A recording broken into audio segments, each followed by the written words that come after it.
Buenas tardes, esta es la cursada de Biología Celular de la tercera unidad académica del Departamento de Histología, Biología Celular, Embriología y Genética de la Facultad de Medicina de la Universidad de Buenos Aires.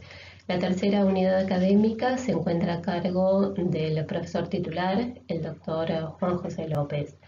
Por motivos que son ya de público conocimiento, la Universidad de Buenos Aires ha suspendido por el momento toda actividad presencial. Es por esto que las cursadas de biología celular, así como también histología y embriología, se han visto modificadas. Esta situación nos ha tomado por sorpresa. Por este motivo, comenzamos la cursada subiendo a la página oficial de la cátedra el material con el cual disponíamos hasta ese momento, y ustedes recibieron inicialmente los PowerPoints correspondientes a los seminarios 1, 2 y 3 de biología celular. Como ya habrán notado, los seminarios 2 y 3 tienen ahora audio y ahora tendrán también el seminario número 1 con el audio correspondiente. De ahora en más, semana tras semana y siguiendo el orden establecido en el cronograma que ustedes ya deben conocer, se subirán los seminarios de biología celular con el audio. Cada 3 seminarios subiremos también una autoevaluación, así como la que ustedes recibieron esta semana. Esas autoevaluaciones constarán de 20 preguntas con modalidad de opción múltiple. Para resolverlo satisfactoriamente, la mínima nota debe ser un 4 y para alcanzar un 4 es necesario responder correctamente el 60% de las preguntas, lo cual equivale, sobre un total de 20, a responder en forma correcta 12 preguntas. Con respecto a la bibliografía, los libros más ampliamente utilizados son La célula de Hausman y Cooper. Ha llegado a la 7ª edición, pero por supuesto también pueden utilizar la 6ª o la 5ª edición. También utilizan Biología celular y molecular de Robertis y Gibb. En este caso corresponde a la edición 16 de ProMed. Con respecto al libro de Robertis, insisto en que se trate de la edición 16, dado que aún en estos días circulan ediciones previas de Robertis que tienen ciertos conceptos que no han sido todavía actualizados. Por supuesto, existen otros libros de biología celular a partir de los cuales ustedes también podrían estudiar. Tienen uno de los libros más y mejor desarrollados, es Biología molecular de la célula de Alberts. También podrían utilizar La célula de Lodish. Y estos son los libros que se utilizan con mayor frecuencia. Les comento que las preguntas del examen parcial pueden ser resueltas con los contenidos de los 13 seminarios de biología celular. Bueno, vamos entonces al seminario número 1, que corresponde a la organización estructural y molecular de la... Veamos entonces de qué se ocupan la biología celular y la biología molecular. Estas disciplinas estudian el plan de organización básico de los organismos, se ocupan del estudio de las propiedades, de las funciones, de las características de una célula, estudian la organización subcelular, es decir, parten del nivel molecular, del estudio de las macromoléculas orgánicas, los distintos tipos de organelas que conforman una célula, sus funciones y por supuesto estudian también el ciclo vital de las células. La primera vez que se utilizó la denominación de célula fue en el siglo XVII y estuvo a cargo del inglés Robert Hooke. En ese momento, Hooke le asigna la denominación de célula a los espacios poliédricos que formaban ciertos tejidos vegetales. En particular, él estudiaba el corcho. Pero la teoría celular surge más tardíamente, hacia el siglo XIX, y está constituida por los 4 puntos que vemos en esta diapositiva. La célula es la unidad morfológica y funcional de todo organismo viviente. Las propiedades de cualquier organismo están determinadas por las propiedades de sus células individuales. Todas las células se originan a partir de células progenitoras. Y la célula es entonces la unidad más pequeña de la vida. Como dijimos al hablar de los 4 puntos de la teoría celular, todos los organismos vivos, si consideramos un organismo multicelular, como el del hombre, está constituido por una multiplicidad de diferentes tipos celulares. Y esos tipos celulares se diferencian en cuanto a su morfología, en su aspecto al microscopio óptico, en preparados teñidos con hematoxilina y eosina, cumplen funciones diferentes. Aquí estamos observando 4 fotografías que corresponden a microscopía óptica.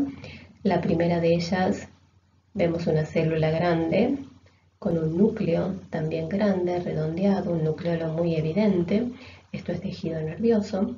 A la derecha tenemos un sector de un órgano macizo. Estamos observando un tejido epitelial. Cada una de estas es una célula. La mayor parte de las células que estamos observando en este momento tienen un único núcleo, pero aquí vemos una célula con 2 núcleos. Podemos apreciar que los núcleos tienen cromatina muy laxa, núcleolo evidente. Si vamos a la tercera fotografía, esto en realidad no está preparado de la manera rutinaria que ustedes ya habrán visto en histología, sino que esto es un extendido celular, es un frotis de sangre. Por lo tanto, vemos en un primer plano que se destaca una célula en particular. Este es un tipo de glóbulo blanco con un núcleo, una característica muy peculiar. Es un único núcleo formado por diferentes lóbulos. Y esta célula está rodeada por un elemento forme de la sangre. Y fíjense que lo llamo elemento forme y no célula. Estos son los glóbulos rojos, hematíes o eritrocitos. Estos glóbulos rojos han perdido su núcleo y la mayor parte de las organelas citoplasmáticas. Como han perdido su núcleo, ya no lo consideramos una célula.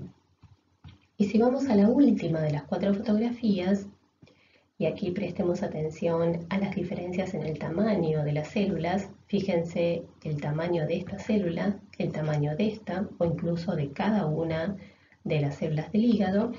Y aquí estoy viendo un número muy importante de células, a punto tal que no puedo dar un número, porque cada una de estas estructuras puntiformes, bien basófilas, es decir, bien azuladas o violetas, corresponde al núcleo de una célula. Cada una de ellas es un linfocito.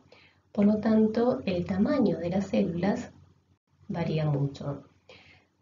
Generalmente en histología suele tomarse el diámetro del eritrocito para comparar el tamaño de otras células. El diámetro de un eritrocito es de 7.4 micrones.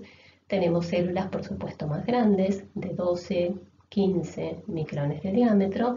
E incluso a lo largo de la cursada de histología ustedes verán algunos tipos celulares con un tamaño, un diámetro muy importante que puede llegar a ser de 100 micrones, incluso a veces un poco más. Todas las células están formadas por un 70% de agua y el 30% restante corresponde a componentes químicos. Dentro de estos componentes químicos tendremos 4 macromoléculas. Ellas son los lípidos, los ácidos nucleicos, ADN y diferentes tipos de ARNs, proteínas y azúcares o hidratos de carbono. Y además de estas macromoléculas tenemos una variedad de moléculas pequeñas, distintos tipos de iones, cationes y aniones. Si nos concentramos en las 4 macromoléculas de la célula, que es lo que veremos en las diapositivas que siguen a continuación, vamos a hablar de los hidratos de carbono, los lípidos, las proteínas y los ácidos nucleicos. A la derecha tenemos el nombre de las macromoléculas. Hacia la izquierda tenemos la unidad sillar. Llamamos unidad sillar al monómero, es decir, a la unidad elemental que forma cada una de estas 4 macromoléculas. Comenzamos con los hidratos de carbono. Un ejemplo muy frecuente es el de la glucosa. Los hidratos de carbono estarán formados en su unidad sillar, es decir, monómero, por un esqueleto, un anillo de átomos de carbono. En este caso tenemos 1, 2, 3, 4, 5, 6 átomos de carbono, por lo tanto la glucosa es una hexosa. Tenemos pentosas, que es el caso de las conocidas ribosa y desoxirribosa, que formarán respectivamente el ARN o ácido ribonucleico y el ADN o ácido desoxirribonucleico. Aquí tenemos la unión de 1 y 2 monosacáridos, cuyo resultado será la formación de un disacárido, una galactosa y una glucosa, que al unirse forman lactosa. La unión de una glucosa y una fructosa forman la sucrosa. Glucosa es el azúcar que tenemos en la azucarera. Fructosa es el azúcar que encontramos en las frutas. La unión de 2 o más monómeros dará lugar a la formación de un polímero, que podremos llamar oligosacárido o polisacárido. Generalmente hablamos de oligosacárido en este caso cuando se unen hasta 10 monosacáridos. Cuando se unen más de 10 monosacáridos lo llamamos polisacárido. Y en este caso el ejemplo clásico es el glucógeno. Aquí arriba y hacia la derecha tenemos estas estructuras granulares electrodensas que están depositadas en parte del citoplasma de una célula. Estas estructuras granulares corresponden a depósitos de glucógeno. Eso podemos encontrarlo en el citoplasma de una célula, por ejemplo, en una fibra muscular, en el citoplasma de un hepatocito. Pasemos a los lípidos y en primer lugar tenemos el componente estructural básico de toda membrana biológica, que es el fosfolípido. ¿Cómo está formado el fosfolípido? El fosfolípido es una molécula anfipática. Esto significa que tiene una cabeza polar, hidrofílica, es decir, amiga del agua, puede estar en contacto con el agua, y tiene una porción hidrofóbica que rechaza el agua, tiene fobia por el agua y está formada por ácidos grasos.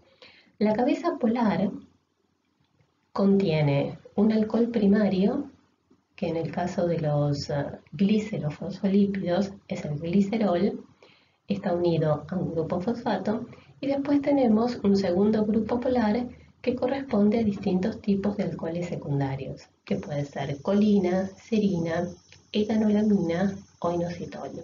Hablaremos de los fosfolípidos fundamentalmente en el seminario número 2, que corresponde a membranas biológicas. Esta cabeza polar o hidrofílica está unida a 2 ácidos grasos. El ácido graso constituye una cadena hidrofóbica que consiste, como podemos ver a la derecha, en una sucesión de átomos de carbono. Podemos tener 14, 16, 18, 20 átomos de carbono. Y este esquema en el centro nos está mostrando una de las formas en las cuales se disponen los fosfolípidos al encontrarse en una solución acuosa. Y esto es lo que va a suceder en las células. Si pensamos en la membrana plasmática o membrana celular, tendremos 2 superficies acuosas. Una corresponderá al medio extracelular y la otra al medio intracelular, en este caso el citosol de la célula. Esta es una solución acuosa, esta es otra, por lo tanto en contacto con una y otra estarán las cabezas hidrofílicas o polares. que aquí están representadas por estructuras redondeadas coloradas. Y las colas hidrocarbonadas, que son hidrofóbicas, rechazan el agua, están orientadas hacia el interior. Y esto forma lo que denominamos bicapa lipídica, una monocapa y una segunda monocapa. Bicapa lipídica es la estructura básica de toda membrana biológica, incluido la membrana plasmática y todo tipo de membrana intracelular que formará parte de las distintas organelas de membrana. Aquí nos muestran en mayor detalle los ácidos grasos y, como dije hace instantes, esto lo volveremos a ver en el seminario número 2, cuando hablaremos de una de las propiedades de las membranas biológicas, cuando hablemos de la fluidez, dado que las características de los ácidos grasos contribuirán a la mayor o menor fluidez de las membranas biológicas. Como podemos ver, tenemos dos disposiciones diferentes de los ácidos grasos. En la primera de ellas tenemos una sucesión lineal de átomos de carbono. En esta se produce lo que podemos llamar quiebre, flexión de esta cadena hidrocarbonada. Y este quiebre, este acodamiento, se produce como consecuencia de la existencia de un doble enlace entre dos átomos de carbono consecutivos. Cuando aparece un enlace doble entre dos átomos de carbono consecutivos, el ácido graso se denomina ácido graso no saturado o insaturado. Cuando no existen estos dobles enlaces entre átomo y átomo de carbono, el ácido graso se denomina saturado. Esto va a ser importante para determinar la fluidez de membrana. La presencia de ácidos grasos insaturados o no saturados contribuye a la mayor fluidez de las membranas biológicas.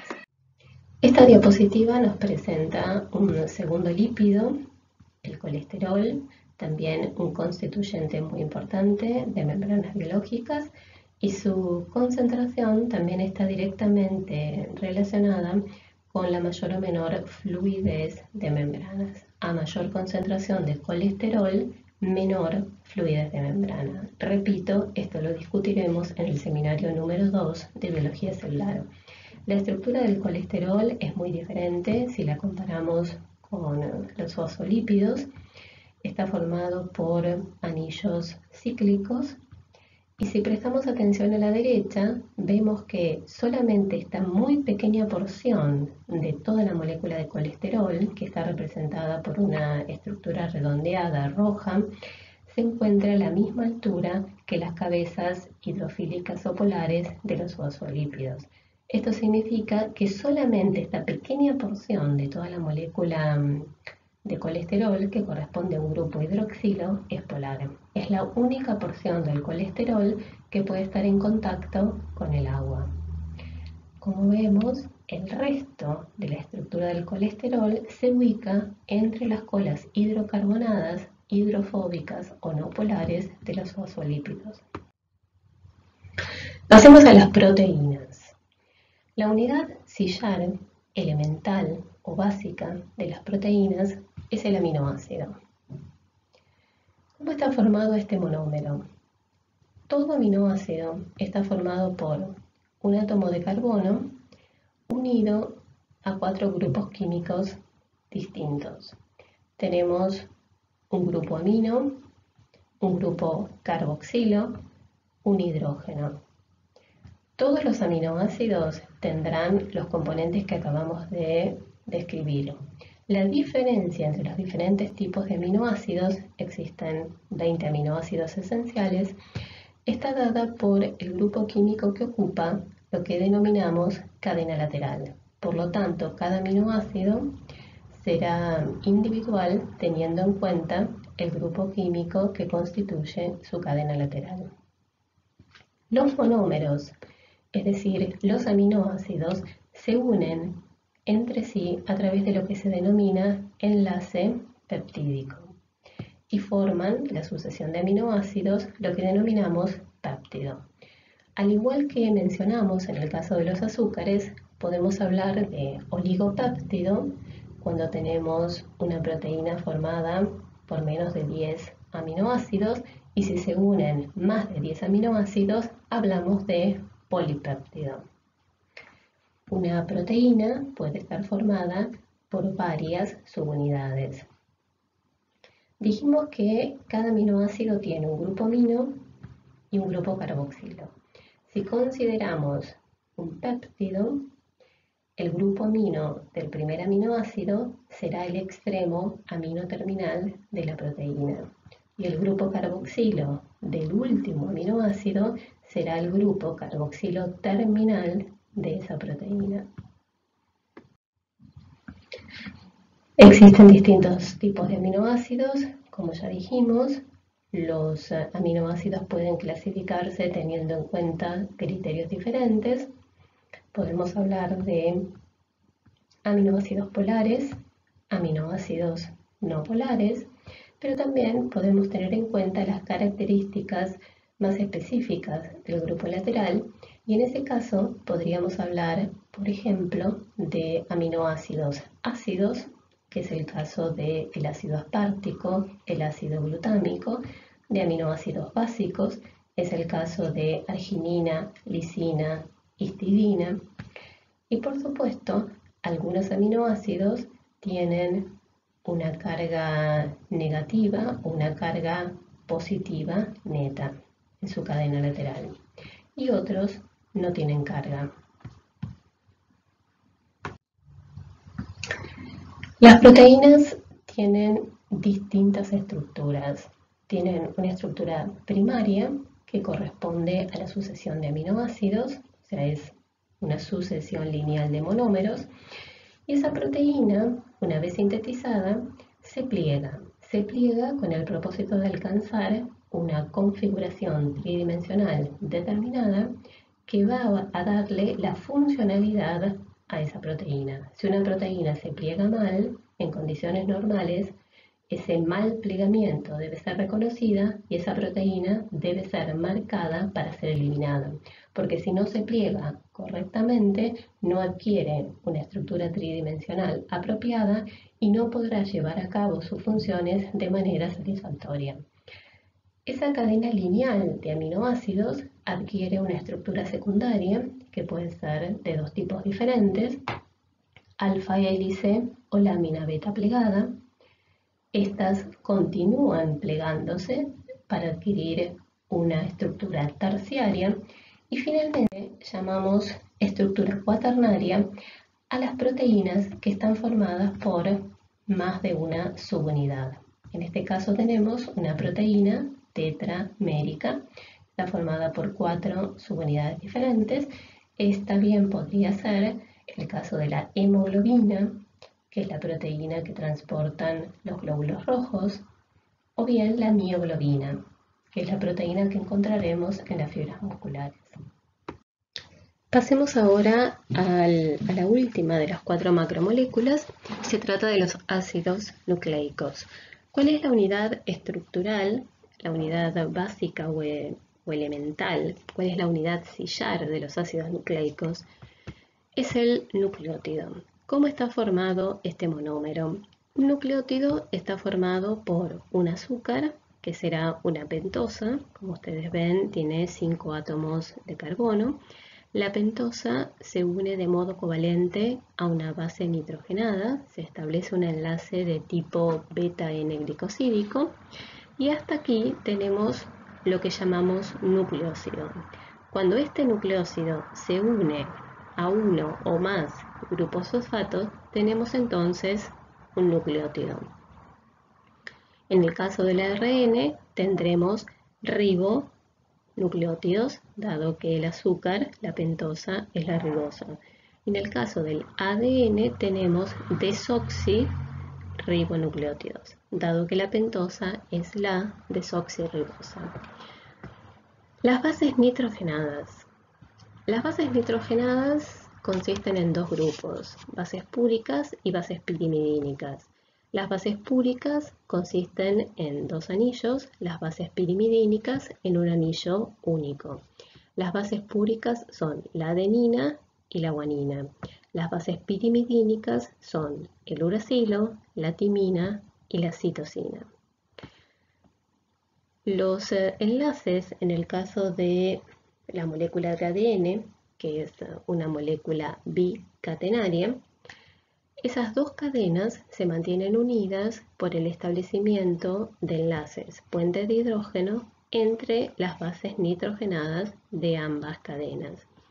En esa unión participan siempre una base púrica y una base pirimidínica. Entonces, la adenina se une a la timina y la citosina se une a la guanina. Sabemos que el uracilo lo encontramos solamente en el ácido ribonucleico, es decir, en el ARN. Pero si prestamos atención, ya que en esta diapositiva tenemos la estructura química de las 5 bases nitrogenadas que mencionamos, vemos que, presten atención, la diferencia fundamentalmente entre el uracilo y la timina radica en este grupo metilo. Por lo tanto, podemos decir que la timina es un uracilo metilado. Por eso nosotros solemos decir el uracilo se encuentra solo en el ácido ribonucleico, en el ARN. El ADN no tiene uracilo. En realidad, la timina es un uracilo metilado. Aquí vemos la forma en que se unen dos monómeros, es decir, dos nucleótidos consecutivos. Se establece un enlace de tipo 3', 5' fosfodiéster, es decir, participan el carbono 3 de un nucleótido y el grupo fosfato ligado al carbono 5 del nucleótido que sigue a continuación. El ARN es monocatenario, el ADN es bicatenario. Como dijimos previamente, estas dos cadenas tienen un giro hacia la derecha y estas dos cadenas que forman la molécula de ADN se mantienen unidas gracias al establecimiento de 3 uniones puente de hidrógeno entre la citosina y la guanina y el establecimiento de 2 uniones puente de hidrógeno entre la adenina y la timina. Pasemos ahora a la clasificación de los organismos. En primer lugar, podemos dividirlos en organismos no celulares y celulares. Entre los organismos no celulares tenemos virus, virioides, triones y plásmidos. En breve nos referiremos en particular a los virus, pero les adelanto, los virioides constituyen partículas subvirales constituidas simplemente por una molécula de ARN. Los priones son proteínas con capacidad autorreplicativa y mencionaremos más adelante al hablar de bacterias al plásmido, que es una molécula de ADN extracromosómica. Con respecto a los organismos celulares, podemos considerar 5 reinos: móneras, protistas, hongos, vegetales y animales. Pero si prestamos atención a la organización estructural de sus células, podemos dividir a estos organismos celulares en procariontes y eucariontes. La diferencia fundamental entre un procarionte y un eucarionte es que el eucarionte, como su nombre lo indica, tiene un núcleo verdadero. A continuación hablaremos de esto. Aquí tenemos ejemplos de células procariontes. En este caso, distintos tipos de bacterias. Las bacterias se clasifican, entre otras cosas, teniendo en cuenta la morfología de la célula. Si podemos tener bacterias con una forma esférica, esto corresponde a los cocos, que pueden ser cocos individuales o una sucesión de estructuras esféricas. Este es el caso de los streptococos, del Staphylococcus aureus. Algunas células bacterianas tienen forma un poco más alargada, formas de bastón. El ejemplo clásico y que ustedes leerán reiteradamente en los libros de biología celular es la Escherichia coli. ¿Por qué? Porque se utiliza muchísimo en distintos experimentos y gran parte del conocimiento que tenemos acerca de la célula eucarionte proviene de estudios realizados en células procariontes. Luego tenemos otro tipo de bacterias, como las que estamos viendo en este caso, que son bacterias de tipo espiralada, como por ejemplo aquella que causa la sífilis, el treponema pálido o pallidum. Entre las bacterias existe una célula aún de menor tamaño que las anteriores, puede tener entre 0,1 y 0,25 micrones de diámetro y son los micoplasmas. ¿Cómo está constituida una célula bacteriana? Aquí tenemos una masa protoplasmática. Aquí en el esquema tenemos una membrana plasmática rodeada por la pared celular. La pared celular proporciona sostén mecánico, es rígida. La pared celular está formada por dos porciones, una porción interna constituida por una macromolécula, el peptidoglicano, y una porción externa que denominamos simplemente membrana externa y tiene la misma organización que una membrana biológica eucarionte, es una bicapa fosfolipídica. Pasemos ahora a los elementos que encontramos en el protoplasma. En una región determinada del protoplasma, que denominamos nucleoide, vamos a encontrar el ADN genómico. Está constituido por una única molécula de ADN circular, desnudo, es decir, no está asociado a proteínas, se mantiene unido a la membrana celular y en la mayor parte de las bacterias existe una molécula de ADN extra cromosómica, también circular, más pequeña, que contiene genes que le permiten a la bacteria desarrollar mecanismos de resistencia hacia un antibiótico. En la membrana celular de la bacteria encontramos los complejos proteicos que forman parte de la cadena respiratoria.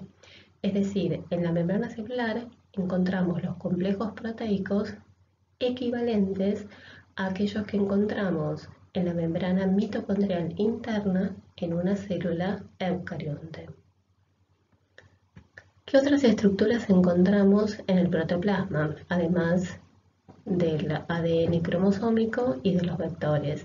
Encontramos ribosomas. Los ribosomas procariontes, al igual que los eucariontes, están constituidos por una subunidad menor y una subunidad mayor. Encontramos moléculas de ARN, ARN mensajero, ARN de transferencia. Encontramos iones, proteínas, agua. Encontramos poliribosomas o polisomas.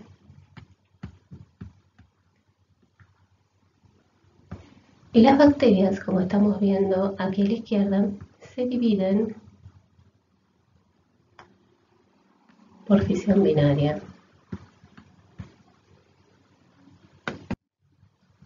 Aquí tenemos microfotografías electrónicas de transmisión y de barrido correspondiente a células bacterianas. Aquí tenemos bacteriófagos. Los bacteriófagos son los virus que infectan bacterias.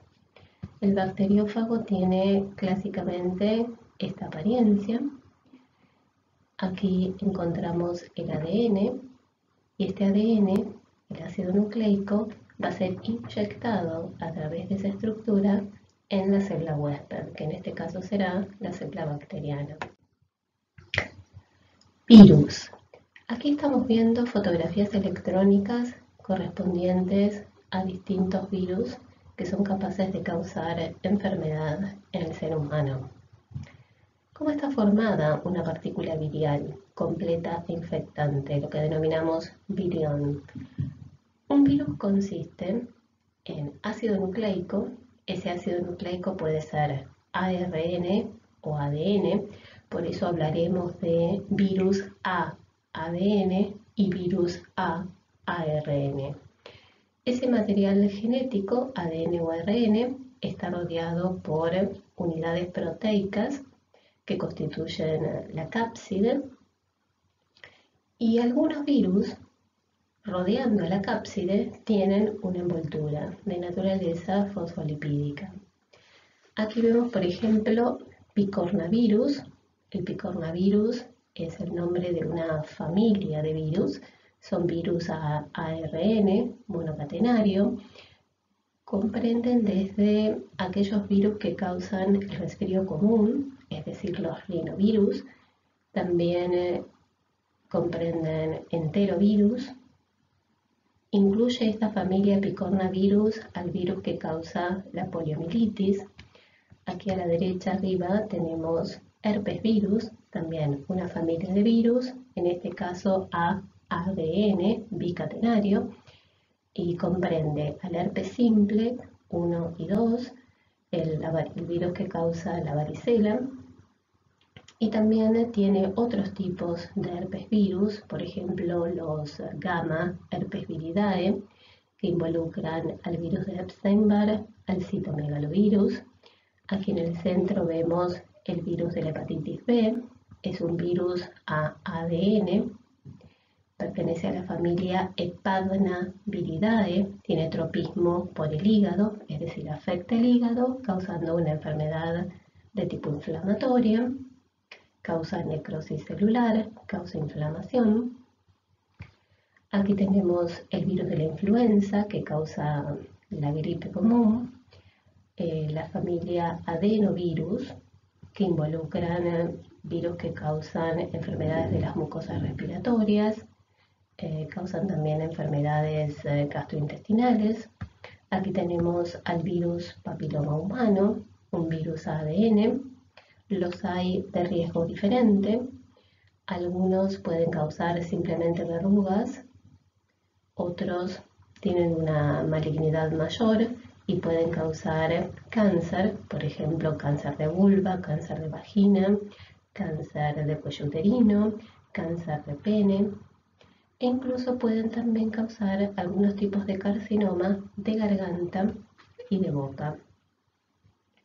Y dada la situación que estamos viviendo actualmente, no podemos dejar de mostrar y mencionar al coronavirus, que como ustedes podrán apreciar en estas fotografías electrónicas, se denomina coronavirus por esta apariencia de corona, COVID-19. Pasemos ahora a la célula eucarionte. Aquí tenemos, como mostramos en una diapositiva previamente, distintos tipos celulares que encontramos en un organismo como el nuestro: microscopía electrónica de barrido, microscopía óptica. Como ustedes podrán apreciar, la morfología, el tamaño de las células es muy diferente, esto ya lo mencionamos anteriormente. En este caso tenemos una fibra de longitud importante, la llamo fibra porque ya verán en su momento que las células que forman el tejido muscular reciben la denominación de fibras. Estas son fibras estriadas cardíacas. Aquí tenemos un epitelio cilíndrico y simple. Aquí tenemos otra vez dos frotis de sangre, podemos ver el tamaño de una célula, el tamaño de otra, ambas rodeadas por elementos formes de la sangre, es decir, eritrocitos, glóbulos rojos o hematíes, y aquí estamos viendo un macrófago del tejido conectivo. Membranas biológicas será un tema que desarrollaremos en detalle en el seminario número 2 de biología celular.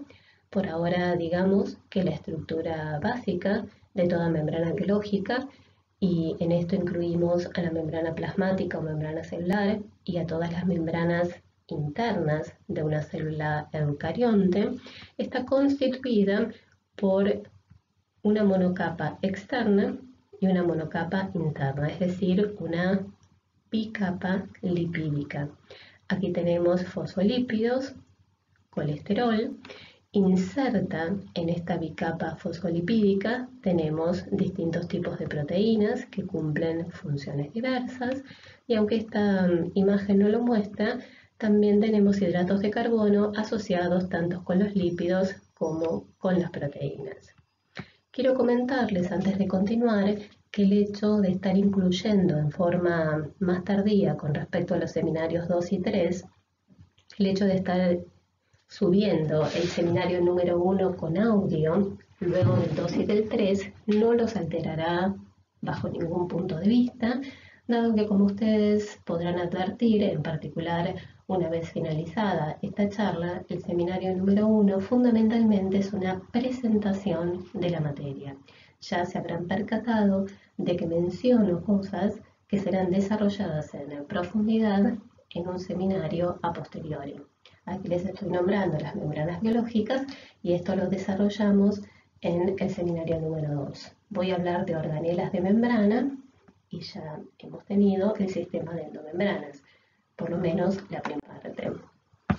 Esta es la estructura entonces básica de toda membrana biológica, que el modelo que explica la organización molecular de las membranas biológicas es el modelo propuesto por Sanford y Nicholson en 1972, y así aquí vemos si completa los distintos componentes: una bicapa fosfolipídica, distintos tipos de proteínas e hidratos de carbono. Aquí vemos hacia la derecha una fotografía electrónica de transmisión que nos muestra específicamente una diferenciación de membrana que encontramos sobre la superficie apical de algunos tipos celulares. A la izquierda vemos una célula cilíndrica epitelial y vemos que su superficie apical está revestida por microvellosidades. La microvellosidad es una diferenciación de la superficie apical de una membrana plasmática. ¿Dónde la encontraremos? Encontraremos microvellosidades en aquellas células cuya función sea la absorción. ¿Por qué? Porque la microvellosidad es una extensión citoplasmática revestida por membrana plasmática, y lo que proporciona es un aumento de la superficie de membrana. Si las células cumplen con la función de absorción, es muy importante poder ofrecer una superficie de membrana mayor. Encontraremos células cilíndricas epiteliales en el intestino, en las distintas porciones del intestino delgado, duodeno, yeyuno, ilion, y también en el intestino grueso o colon, y en algunos segmentos de la nefrona cuando estudian riñón, particularmente en el túbulo contorneado proximal.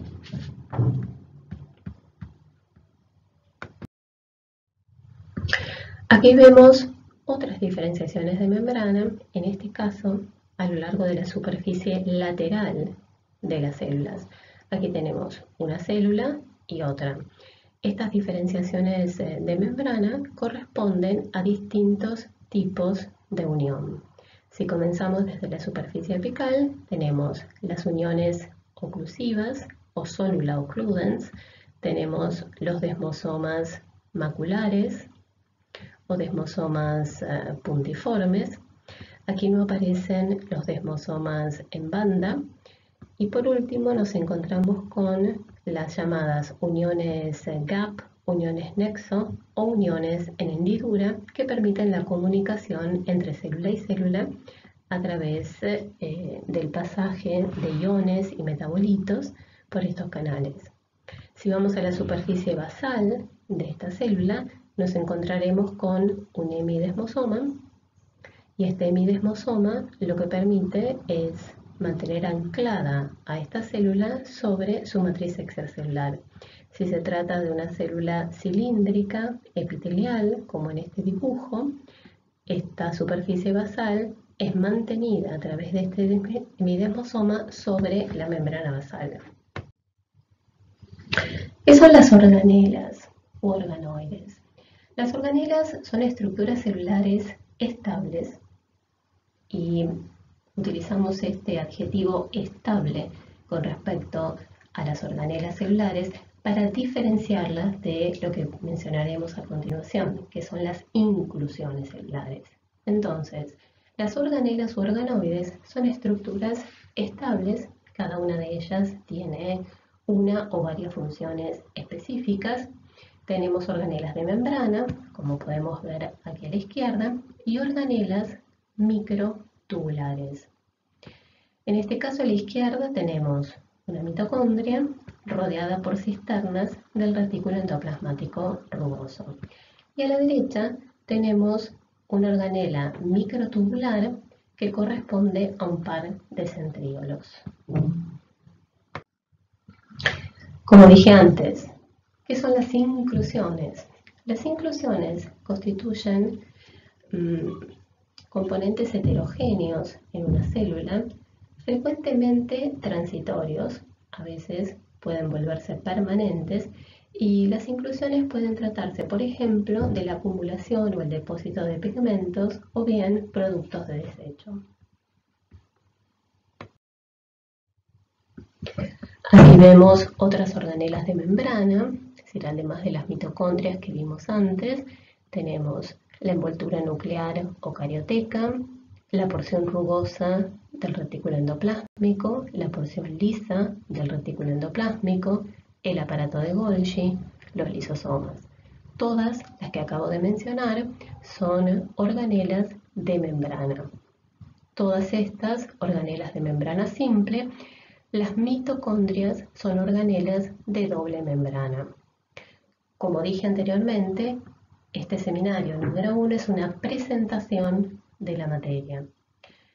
Ya veremos que en los seminarios 3 y 4 desarrollaremos sistema de endomembranas.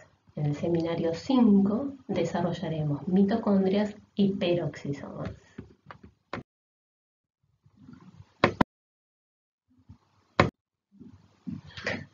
¿Cómo está integrado el llamado sistema de endomembranas?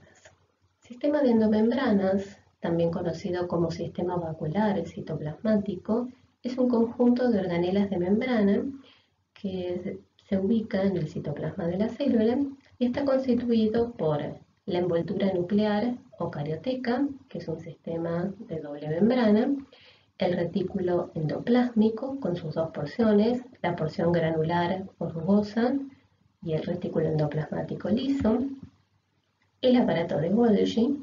Luego tenemos un sistema de túbulo-vesículas que integran el aparato de digestión intracelular, formados por los endosomas primarios o tempranos, los endosomas tardíos o secundarios y los lisosomas. Y hay un gran conjunto de vesículas con distintas funciones. La gran mayoría de ellas establece conexiones indirectas entre los componentes del sistema de endomembranas, es decir, comunican el retículo endoplásmico con el aparato de Golgi, o comunican y transportan proteínas desde el aparato de Golgi hacia el medio extracelular. El retículo endoplasmático rugoso está constituido por cisternas cuya superficie de membrana está tachonada por ribosomas. Los ribosomas están formados por dos subunidades, una menor y una mayor, y cada subunidad ribosomal está formada por ARN ribosomales asociados a proteínas. La función principal del retículo endoplasmático rugoso es la síntesis de proteínas, entre otras muchas funciones, porque también intervienen en funciones vinculadas íntimamente a las proteínas, como ser controlar que una proteína, una vez sintetizada, se pliegue correctamente en la luz de la cisterna del retículo endoplasmático rugoso. Se ensamblan las distintas subunidades de una proteína formada por varias subunidades. Se producen ciertas modificaciones post-síntesis de proteínas o post-traducción, como por ejemplo la N-glicosilación de proteínas, comienza en el retículo endoplasmático rugoso y finaliza en el Golgi. Todo esto lo vamos a discutir en el seminario número 3. Tenemos, además del retículo endoplasmático rugoso, tenemos ribosomas libres y tenemos además los llamados polisomas o polirribosomas. Si hablamos de ribosomas libres, estamos hablando de un ribosoma completo, único, formado por una subunidad menor y una subunidad mayor. Si hablamos de polisoma, este es un dibujo, pero lo indica correctamente, tenemos un ARN mensajero que está siendo abordado por varios ribosomas completos. Y cada uno de ellos está leyendo este mensaje, por lo tanto está dando origen a una copia de la proteína para la cual codifica este ARN mensajero. Este conjunto de estructuras recibe el nombre de polisomas o polirribosomas. La porción lisa o porción granular del retículo endoplásmico está constituido por una serie de túbulos membranosos anastomosados entre sí. El retículo endoplasmático liso cumple diversas funciones. Una de ellas es la síntesis de los diferentes tipos de lípidos. Otra función muy importante es la detoxificación celular, detoxificación tanto de sustancias internas como sustancias que hayan sido ingeridas, por ejemplo, algunos fármacos. Movilización de glucosa se refiere a que rompe un polisacárido como el glucógeno y libera los monómeros constituyentes, y es el principal sitio de almacenamiento celular de calcio, seguido por la matriz de la mitocondria. Como dije antes, esto lo desarrollaremos en el seminario número 3 de biología celular. Aquí vemos una fotografía electrónica de transmisión de parte de una célula. Esto es parte del núcleo. Todo esto es parte del citosol. En el núcleo advertimos cromatina laxa, algo de cromatina más condensada sobre la superficie interna de la carioteca, algo que vemos comúnmente. En el citoplasma lo que podemos advertir son una enorme cantidad de túbulos lisos de superficie lisa que corresponden al retículo endoplásmico liso, y estas son mitocondrias. El aparato de Golgi. El aparato de Golgi está formada por una superposición, es decir, una pila de cisternas aplanadas. Ese conjunto formado por una sucesión de cisternas aplanadas se denomina dictiosoma. El dictiosoma es la unidad morfológica y funcional del aparato de Golgi. Como dije antes, lo desarrollaremos en el seminario de biología celular número 3. ¿Qué funciones lleva a cabo el aparato de Golgi? Bueno, el aparato de Golgi realiza algunas modificaciones posttraduccionales, recibe material procedente del retículo endoplasmático rugoso, recibe proteínas sintetizadas en el RER y las modifica, por ejemplo, mediante la N-glicosilación. En verdad, este tipo de glicosilación se completa en el aparato de Golgi porque comenzó en el retículo endoplasmático rugoso. Clasifica a los distintos tipos de proteínas que recibe desde el retículo endoplasmático rugoso, las empaqueta y determina el destino final de esas proteínas. También interviene junto con el retículo endoplasmático rugoso en el procesamiento de preprohormonas y de prohormonas, entre otras tantas funciones. Lisosomas. ¿Qué son los lisosomas? El lisosoma, junto con otras organelas que voy a mencionar a continuación, forman parte del sistema de digestión intracelular. Además del lisosoma, intervienen estas organelas tubulobesiculares formadas por membrana única que consisten en el endosoma primario o temprano y el endosoma secundario o tardío. Cuando se produce la endocitosis de material, en este caso nos están mostrando una endocitosis mediada por receptor que ocurre en vesículas con cubierta de clatrina. Aclaro, esto lo desarrollaremos en detalle en el seminario número 4.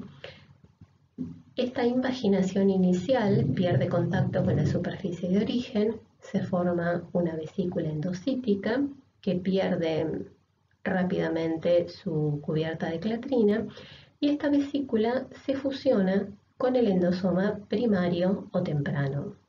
El endosoma primario madura hacia endosoma tardío o secundario. Y este endosoma tardío secundario recibe a una vesícula procedente desde el aparato de Golgi, trayendo las enzimas hidrolíticas ácidas. Esas enzimas hidrolasas ácidas incluyen glicosidasas, nucleasas, proteasas, etc. Por lo tanto, tienen la capacidad de degradar los distintos componentes que la célula ha endocitado. Cuando se encuentran estas dos organelas, se fusiona la membrana de esta vesícula que viene desde el Golgi con la membrana del endosoma tardío o secundario. Y aquí se forma transitoriamente lo que denominamos lisosoma y en su interior se lleva a cabo la digestión del material endocitado. O sea, el lisosoma no es una organela que existe como tal en forma permanente en la célula. Este esquema nos muestra que la membrana, tanto del endosoma primario como del endosoma secundario como del lisosoma, posee bombas de protones que se encargan de transportar protones desde el citosol circundante hacia la luz de la organela, con lo cual se produce la acidificación del lumen del endosoma y del lisosoma. Todas las proteasas, y que por este motivo se llaman proteasas ácidas, son activas a un pH ácido, que en el lisosoma es cercano a 5. Tanto el endosoma primario como el endosoma tardío y el lisosoma tienen un pH interno ácido. La acidificación progresa desde el endosoma primario hasta el lisosoma.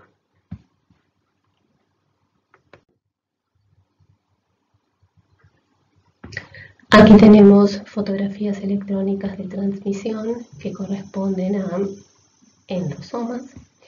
Abajo tenemos autofagosomas. Esto también vamos a discutirlo en el seminario número 4, en la segunda parte del sistema de endomembranas. Aquí a la izquierda vemos distintos tipos de endocitosis. La fagocitosis de partículas grandes, la pinocitosis, proceso a través del cual la célula endocita partículas de tamaño más pequeño disueltas en una solución acuosa. El sistema de digestión intracelular, como mencioné sobre la diapositiva anterior, y la autofagia consiste en lo siguiente. En algunas circunstancias, ciertos elementos propios de la célula, por ejemplo, una organela dañada, una organela envejecida, tienen que ser eliminadas. Y para esto, esa organela, en este caso una mitocondria, que está envejecida o dañada, es rodeada por membranas aportadas por el retículo endoplasmático liso. Se forma esta vesícula y esta vesícula recibe el nombre de autofagosoma. ¿Por qué? Porque la célula está eliminando un componente propio, no un componente que ha sido endocitado, que procede del medio extracelular. Este autofagosoma se fusiona, como ya mencioné previamente, con esa vesícula procedente del aparato de Golgi que trae las hidrolasas ácidas. Cuando se fusiona el autofagosoma con esa vesícula que trae las hidrolasas ácidas desde el aparato de Golgi, se forma el lisosoma y en su interior se degrada este material, en este caso propio de la célula. Peroxisomas. Bueno, los peroxisomas y las mitocondrias son organelas de membrana que no pertenecen al sistema de endomembranas. ¿Qué es el peroxisoma? Aquí a la derecha tenemos fotografías electrónicas de transmisión que nos muestran peroxisomas. Los peroxisomas son organelas de membrana única que contienen enzimas oxidasas. Estas oxidasas son capaces de oxidar distintos productos. Por ejemplo, son capaces de degradar y de metabolizar el peróxido de hidrógeno, es decir, el agua oxigenada. ¿Cómo se generan los peroxisomas? Eso es lo que nos muestra la imagen de la izquierda. Los peroxisomas se originan por fisión binaria, es decir, un peroxisoma progenitor se elonga, aumenta su tamaño y la fisión binaria consiste en dividirse en dos, generando dos peroxisomas hijos. Esta es la forma más y mejor conocida de generación de nuevos peroxisomas, pero en la actualidad ya está totalmente aceptado que los peroxisomas, además de surgir por fisión binaria a partir de peroxisomas preexistentes, se generan a partir del retículo endoplásmico. O sea, a partir del retículo endoplásmico se generan peroxisomas de novo. Este tema lo discutiremos en el seminario número 5. Las mitocondrias.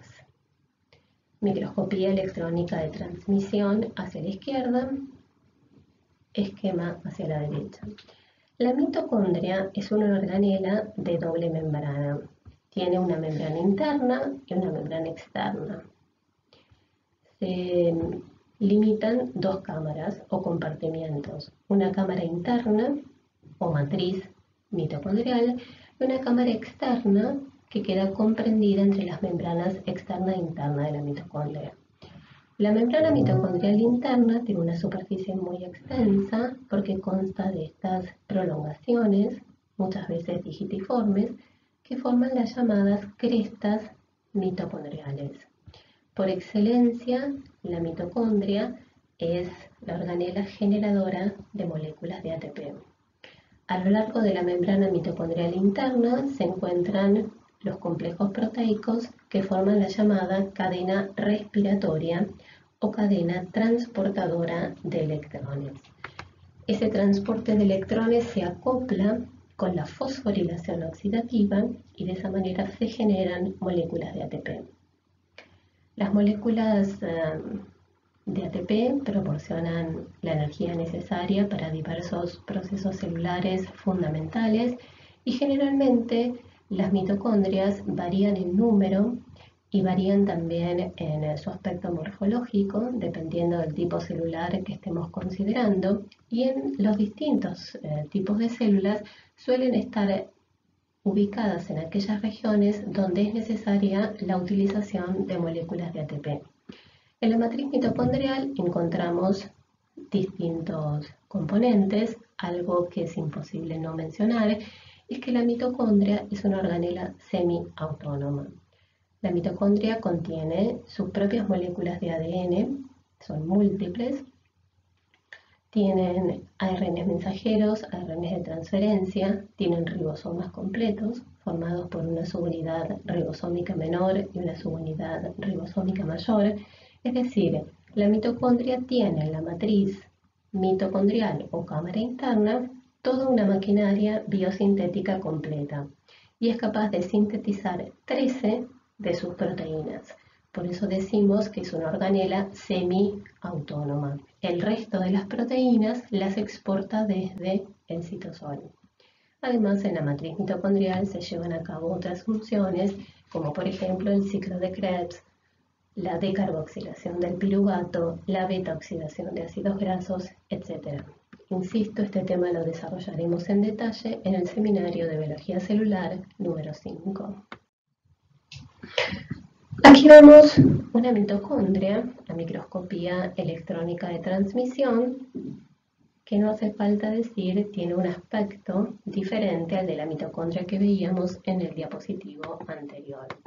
Bueno, porque así como el número varía según el tipo celular que estemos considerando, la morfología, el aspecto de la mitocondria también es diferente dependiendo del tipo celular. Las mitocondrias que se encuentran en células productoras de lípidos suelen tener crestas tubulares. Es por eso que aquí estamos viendo en la matriz o cámara interna de la mitocondria estas estructuras que son cortes transversales de crestas tubulares y por eso vemos estructuras redondeadas. Como dije antes, otra de las funciones es el reservorio de calcio, luego del retículo endoplasmático liso, y ya les mencioné todas estas características.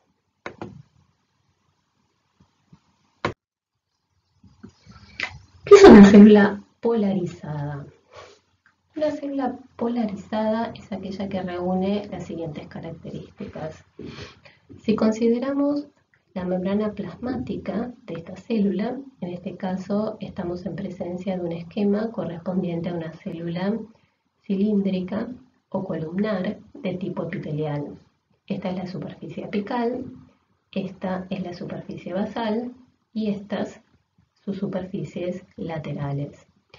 Si prestamos atención, la superficie apical tiene características diferentes con respecto a las superficies laterales y con respecto a la superficie basal. La superficie apical está revestida por microvellosidades de las cuales ya hablamos.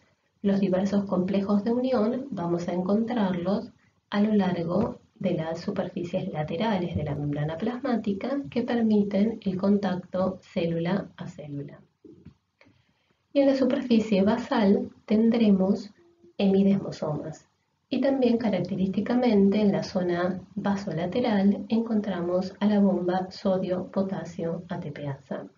Es decir, la superficie apical, la superficie basal y las superficies laterales tienen determinadas estructuras que le permiten a esas superficies cumplir con determinadas funciones. En este caso, las microvellosidades participan de la absorción, proporcionando una mayor superficie de membrana. Las uniones, los complejos de unión, permiten el contacto célula a célula y mantienen a esas dos células ligadas. Los hemidesmosomas permiten que la superficie basal de la célula quede anclada sobre la matriz extracelular. Y la otra condición que hace a la polaridad de una célula es la característica distribución intracelular de sus organelas. En una célula epitelial de tipo cilíndrica es característico observar lo siguiente: un dictiosoma grande y único formando el aparato de Golgi de localización supranuclear. En otras células, como por ejemplo el hepatocito, que es una célula grande poliédrica, encontramos múltiples miles dictiosomas más pequeños y distribuidos alrededor del núcleo. Es decir, la distribución intracelular de las organelas varía de una célula a otra.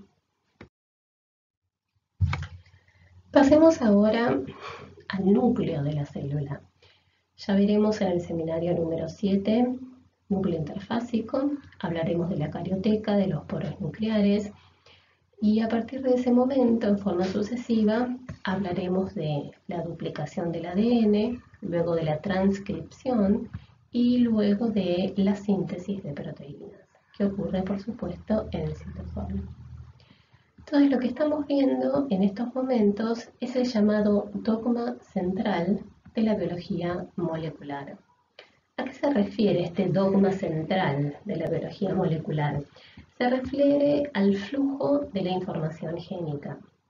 En el primer gráfico lo que tenemos es el dogma central de la biología molecular inicial, el originario. Es decir, aquí tenemos el ADN se duplica o se replica durante la fase S del ciclo celular y luego se transcribe ARN mensajero, y en el caso de un ARN mensajero se traducirá en una proteína. Esto es lo que llamamos flujo de la información génica. En nuestras moléculas de ADN está contenida la información génica, pero todas las funciones biológicas de una célula son mediadas por proteínas. y existe una molécula intermediaria entre dos idiomas que son completamente diferentes. Un idioma mediado por nucleótidos y un idioma mediado por aminoácidos. En la parte inferior de esta diapositiva vemos el dogma central de la biología molecular actualizado. Como ustedes podrán ver en el primero, las flechas tienen una dirección única y por eso hablamos de un flujo unidireccional de la información genética. Sin embargo, en el gráfico que está en la parte inferior del diapositivo, vemos, al menos en esta primera parte, que existen flechas en ambos sentidos. Y esto surge a partir del conocimiento de que el ADN puede sintetizarse a partir de una molécula de ARN. Y eso es lo que se denomina transcripción reversa o transcripción inversa. Y esto es gracias a la existencia de una enzima que se denomina transcriptasa inversa o transcriptasa reversa. Cuando ustedes lean en los libros de biología celular y vean escrito ADN con una C chiquita adelante, eso significa ADN copy. Y ese C ADN está indicando una molécula de ADN que se sintetizó a partir de una molécula de ARN.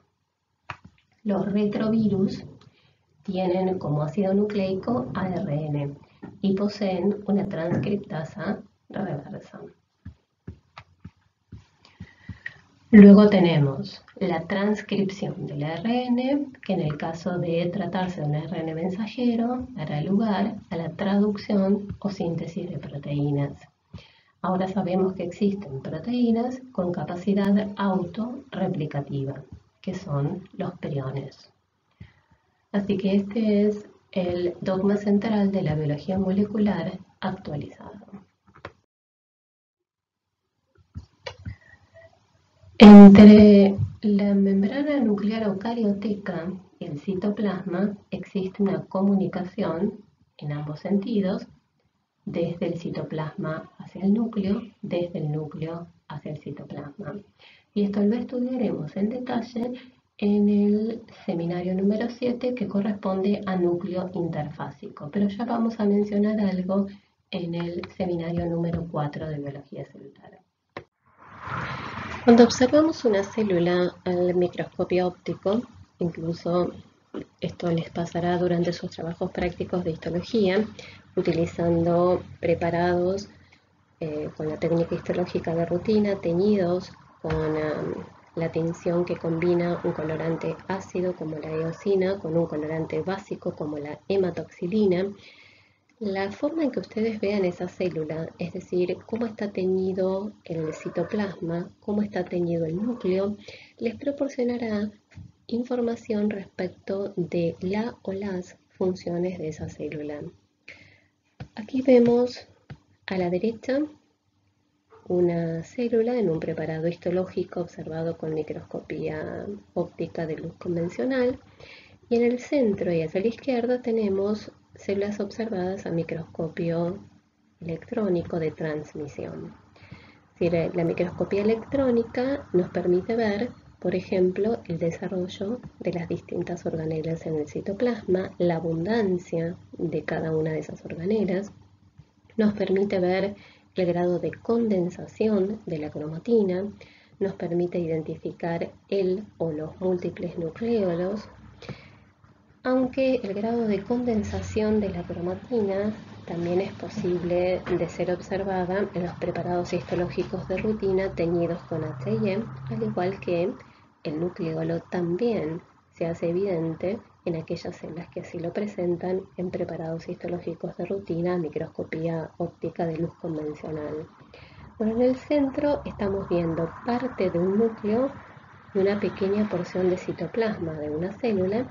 Lo que podemos ver es que este núcleo es un núcleo interfásico, es decir, la célula no está en proceso de división celular. Tenemos cromatina muy laxa, descondensada, desenrollada y dos nucleolos muy evidentes.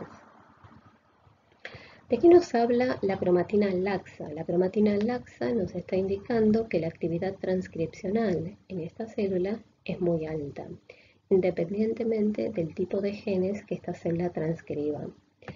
Pero como aquí estamos viendo dos nucleolos muy evidentes, es altamente probable que esta célula sea muy activa en la síntesis de proteínas. ¿Por qué digo esto? Porque cuando veamos nucleolo en el seminario correspondiente a núcleo interfásico, que será el seminario 7, veremos que el nucleolo es la estructura subnuclear más evidente, es una de las más importantes, tiene muchas funciones diversas y una de ellas es el ensamblado de las subunidades ribosomales menores y mayores. Es decir, los distintos tipos de ARNs ribosomales y las distintas proteínas que forman los ribosomas convergen en los nucleolos. Aquí se ensamblan ARNs ribosomales y proteínas y se generan las subunidades ribosomales menores y mayores, que pasarán a través de los poros nucleares hacia el citosol y terminan de madurar en el citoplasma celular. Por lo tanto, si esta célula tiene cromatina laxa y nucleolos evidentes, seguramente es muy activa en la síntesis de proteínas. Aquí tenemos los grados de empaquetamiento sucesivos de la cromatina. Es decir, la cromatina, ¿a qué llamamos cromatina? Cromatina es el ADN unido a sus proteínas, histonas y no histonas. Tenemos en una célula somática 46 moléculas de ADN.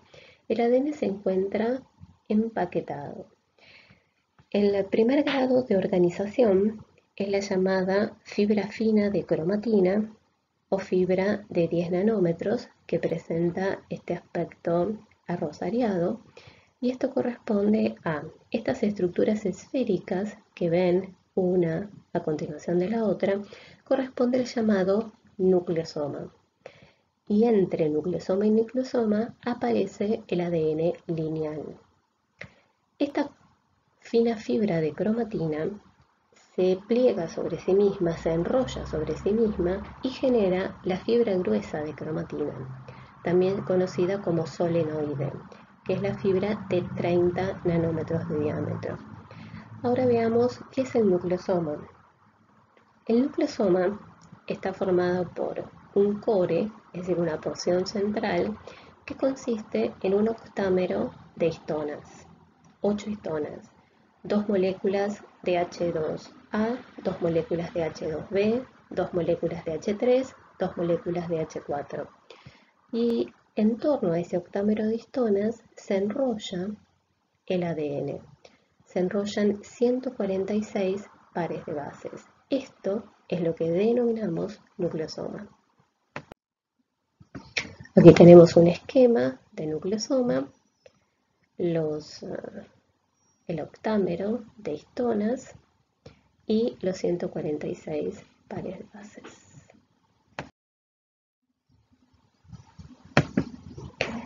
En algún momento, más precisamente en el seminario 13, que es el último seminario de biología celular, veremos el ciclo de la célula, el ciclo vital. Vamos a ver entonces en ese momento que la célula, en un 95% de su existencia, se encuentra en interfase, es decir, en periodo de no división celular. La interfase consiste en G1 o GAP1, la fase S o fase de duplicación del ADN, la fase G2 o GAP2 y luego la división celular, que consiste en la división mitótica en el caso de todas las células somáticas y la división por meiosis en el caso de los ovocitos y los espermatozoides. Aquí vemos a microscopía óptica de fluorescencia. Tenemos las distintas fases de la división celular. Empezamos con una célula en interfase, en azul se ve el núcleo. luego comienza la división. Aquí uno ya puede advertir la división del centrosoma y cada uno de ellos ha migrado hacia los polos que corresponden a las futuras células hijas. Aquí estamos por comenzar la metafase. En la metafase los cromosomas están alineados en el plano ecuatorial de la célula. En la anafase se ha producido la separación de las cromátidas hermanas, en el caso de una división mitótica. Y aquí tenemos ya una telofase tardía, el núcleo de cada una de las dos células hijas. Aquí podemos ver figuras mitóticas correspondientes a células vegetales. Aquí tenemos una anafase, aquí tenemos otra, aquí tenemos una metafase, muy bonita. Cuando hablamos de organelas, dijimos que teníamos organelas de membrana, que ya vimos, y tenemos organelas no membranosas. Las organelas no membranosas son las organelas microtubulares. Una de estas organelas microtubulares consiste en el uso mitótico, los centríolos, los cilios y los flagelos. Los cilios y flagelos vamos a encontrarlos en determinados tipos celulares. Por ejemplo, células epiteliales que revisten la tráquea tendrán cilios. Es decir, la tráquea tiene un epitelio cilíndrico pseudoestratificado ciliado. Tiene distintos tipos celulares. Una de ellas es la célula columnar o cilíndrica con cilios. El cilio es necesario para barrer sobre la superficie epitelial las partículas que han sido inhaladas. Y el flagelo lo encontramos en el espermatozoide. Entonces, cilios y flagelos, para aquellas células que los tienen, son organelas microtubulares permanentes. El uso mitótico y los ásteres mitóticos son organelas microtubulares transitorias. Se constituyen como tal en el momento en que la célula va a dividirse. Aquí tenemos a los principales componentes del citoesqueleto celular. Este es un tema que desarrollaremos en el seminario número 6 de biología celular, una vez que terminemos con todas las organelas de membrana. El citoesqueleto es una estructura que encontramos solo en las células eucariontes y están constituidas por estructuras fibrilares de naturaleza proteica. Los principales componentes del citoesqueleto son los microtúbulos, los microfilamentos de actina y miosina y los distintos tipos de filamentos intermedios. El citoesqueleto le permite a la célula mantener su forma, le permite modificar su forma, le permite desplazarse sobre un sustrato, sobre la matriz extracelular. Los microtúbulos están formados por tubulinas, los microfilamentos intermedios están formados por actina y por miosina, y los filamentos intermedios existen distintos tipos de filamentos intermedios constituidos por proteínas diferentes, y el tipo de filamento intermedio existente en una célula nos indica la estirpe de esa célula.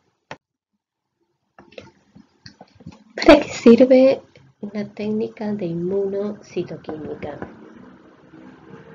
Una técnica de inmunocitoquímica nos permite detectar la presencia de una proteína en una célula. Nos permite determinar que una célula expresa cierta proteína. ¿En qué consisten las técnicas de inmunocitoquímica? Consisten en el uso de anticuerpos que son capaces de reconocer distintos epitopes antigénicos de la proteína cuya presencia queremos determinar. En el método directo se utiliza un único anticuerpo dirigido hacia una porción, hacia una secuencia aminoácidica específica de esa proteína. En el método indirecto se utilizan al menos un anticuerpo primario y un anticuerpo secundario. Esto nos permite la amplificación de la señal. Los métodos más frecuentemente utilizados son los métodos indirectos. Supongamos que queremos determinar si este tejido expresa la proteína X. Para ello utilizaremos un anticuerpo primario capaz de reconocer en forma específica una secuencia aminoácidica determinada, es decir, un epitope antigénico específico en nuestra proteína de interés. Luego utilizamos un segundo anticuerpo y ese segundo anticuerpo que reconoce el primero está unido, está conjugado a una enzima que llamamos peroxidasa. La peroxidasa es capaz de romper, de degradar el peróxido de hidrógeno. Entonces, luego de esta sucesión de aminoácidos, vamos a utilizar un colorante y el sustrato de la enzima. Es decir, generalmente utilizamos diaminobencidina, comúnmente llamada DAB, y la peroxidasa que añadimos va a ser degradada, clivada por la peroxidasa. De esta manera vamos a ver unas zonas marrones en el tejido en estudio si ese tejido expresa la proteína que nos interesa. De esta manera, cuando la reacción inmunistoquímica está finalizada, podemos observarlo al microscopio óptico de luz convencional y buscar zonas que presentan una coloración marrón amarillento brillante, que dependiendo del tipo de proteína que estemos buscando, podrá tratarse de una proteína de localización citosólica, una proteína de membrana celular, una proteína que se ubica en el núcleo, etc. Con lo que mostramos a continuación, queremos resaltar que la inmunistoquímica se utiliza como una técnica de rutina en todo servicio de anatomía patológica de todos los hospitales. Por ejemplo, en este caso, lo que estamos viendo son técnicas de inmunistoquímica que se llevan a cabo en toda biopsia correspondiente a un cáncer de mama. Es decir, se toma la muestra durante la cirugía, esa muestra llega a anatomía patológica, se procesa siguiendo los pasos que ustedes han estudiado en la técnica histológica de rutina, un preparado se tiñe con hematoxilina y eosina y luego otros portaobjetos se destinan a buscar la expresión de ciertas proteínas. ¿Qué proteínas? Se determina la expresión del receptor de estrógenos, se determina la expresión del receptor de progesterona, se determina el Ki67 y el HER2-neu. ¿Para qué me sirve llevar a cabo estas 4 reacciones inmunistoquímicas en una biopsia de cáncer de mama? Nos dan respuestas muy útiles que nos permiten una decisión terapéutica. Por ejemplo, si la biopsia es positiva para el receptor de estrógeno o para el receptor de progesterona, podemos utilizar una terapia antihormonal. Aquí podemos ver claramente que las células se expresan, porque vemos puntos marrones, receptor de estrógenos. Entonces, esta paciente, teniendo en cuenta otras características clínicas de ella, podremos indicarle el uso de tamoxifeno, un antiestrógeno. Si la paciente expresa HER2-neu, es decir, si las células de su tumor expresan el factor de crecimiento epidérmico 2, es una proteína de transmembrana presente en las células tumorales, generalmente sobreexpresado, podemos utilizar el anticuerpo monoclonal anti-HER2-neu. Ki67 me indica el índice de proliferación mitótica. Por lo tanto, las técnicas de inmunocitoquímica se utilizan de rutina en anatomía patológica y se busca la expresión de determinadas proteínas, por ejemplo, en biopsias de cáncer de mama. Se hace lo mismo con las biopsias de otros tipos de tumores. Aquí vemos divisiones mitóticas en una fotografía que corresponde al cáncer de mama. Aquí estamos observando células en cultivo con distintos tipos de microscopios. El microscopio de contraste de fase, que permite utilizar células in vivo, el microscopio de interfase y el microscopio confocal. Aquí vemos una fotografía, microscopía óptica de luz convencional. La segunda y la tercera corresponden a fotografías a microscopía electrónica de transmisión y de barrido. En la primera, así es como vemos los eritrocitos, glóbulos rojos o hematíes en una frotis de sangre, un extendido celular. Se observan estas estructuras más o menos esféricas con una porción periférica más teñida, porque aquí el citoplasma tiene un espesor mayor con respecto a la zona central, que es bicóncava. Aquí observamos glóbulos rojos a microscopía electrónica de transmisión. Esta es la luz de un capilar, este es el núcleo de una célula endotelial y estos son los eritrocitos que deben pasar en fila india, uno detrás de otro. ¿Por qué? Porque muchas veces el calibre del capilar es menor que el diámetro de la célula. Como dije al comienzo de la charla, el eritrocito generalmente tiene un diámetro de 7.4 micrones, mientras que los capilares, que son los vasos sanguíneos más pequeños, tienen un diámetro de aproximadamente 4 micrones. Por lo tanto, ese glóbulo rojo tiene que deformarse para ser capaz de atravesar la luz de ese vaso de un diámetro tan pequeño. Y la capacidad de deformarse le es posible al eritrocito gracias a la flexibilidad de su membrana plasmática y fundamentalmente al citoesqueleto de la célula. Y aquí observamos glóbulos rojos a microscopía electrónica de barrido. Las vemos tridimensionalmente. Como mencioné en esta oportunidad, se observa la zona citoplasmática periférica de mayor espesor y una zona central citoplasmática mucho más delgada. Aquí tenemos a la izquierda dos células observadas con microscopio óptico de luz convencional y hacia la derecha la misma célula observada a microscopía electrónica de transmisión. Esta corresponde a un mastocito o célula cebada, una célula del tejido conectivo. En este caso se ha utilizado un colorante que puede ser, por ejemplo, el azul de toluidina. El azul de toluidina, en contacto con ciertos componentes del tejido, puede producir metacromacia. ¿Qué es la metacromacia? La metacromacia es una propiedad que depende de componentes y características del tejido a ser teñido y de características del colorante básico que estoy utilizando, por ejemplo, azul de toluidina. Esta célula, como podemos ver en la correspondiente microscopía electrónica de transmisión, tiene grandes gránulos en el citoplasma. Estos gránulos contienen, entre otras cosas, glicosaminoglicanos. El glicosaminoglicano es una molécula muy grande con muchas cargas netas negativas en su superficie.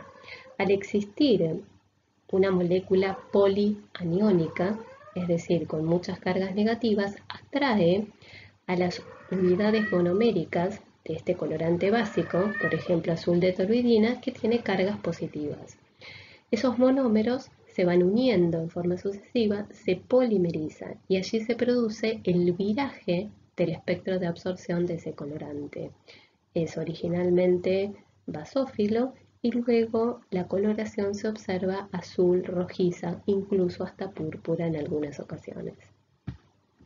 Aquí tenemos una célula en un frotis de sangre. Esto es un monocito tipo celular que van a estudiar en sangre y aquí lo observamos a microscopía electrónica. Como podemos ver, es un núcleo con una indentación muy pronunciada, por eso es fácil saber que se trata de un monocito. Para finalizar este seminario, ponemos en esta diapositiva y en la siguiente, que será la última, un resumen de las diferencias entre célula procarionte y eucarionte. El eucarionte entonces es una célula que se caracteriza por un núcleo verdadero. Eu significa verdadero. Si el núcleo está rodeado por una membrana o envoltura nuclear doble, tiene una membrana interna, una membrana externa, y esto permite la compartimentalización. En el procarionte, la transcripción y la traducción son prácticamente fenómenos simultáneos. Es decir, un ARN mensajero comienza a ser traducido en la proteína correspondiente cuando aún no ha terminado de sintetizarse. Mientras que en el eucarionte, transcripción y traducción están muy bien compartimentalizadas. La transcripción, por ejemplo, la síntesis de un ARN mensajero ocurre en el núcleo, se sintetiza inicialmente un transcripto primario, que luego será procesado, madura en el núcleo y una vez maduro pasa al citoplasma, donde se encontrará con ribosomas completos que leerán ese mensaje y darán lugar a la traducción de la proteína correspondiente. El metabolismo de la célula procarionte puede ser anaeróbico o aeróbico, mientras que es aeróbico en el caso de los eucariontes. Con respecto a las organelas, vimos en el eucarionte, a lo largo de esta charla, presentamos las distintas organelas membranosas y las organelas microtubulares. En el procarionte, además del ADN cromosómico, que es una molécula única, circular y desnuda, y de una molécula de ADN más pequeña extracromosómica que llamamos plásmido, existen ribosomas completos. El procarionte posee una pared celular. En el caso de las células eucariontes, la presentan solo las células vegetales. Esto lo acabo de decir.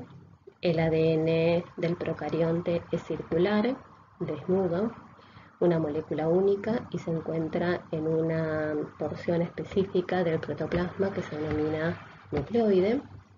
Una célula eucarionte en el hombre. Las células somáticas tienen una cantidad de ADN equivalente a 2N, es decir, tienen 46 moléculas de ADN. Están organizadas en cromosomas. Con respecto al ARN y las proteínas, esto lo mencioné cuando comenzamos a hablar sobre estos cuadros que indican las diferencias entre procariontes y eucariontes. Existe una simultaneidad en el proceso de transcripción y de traducción, que por supuesto no ocurre así en el eucarionte.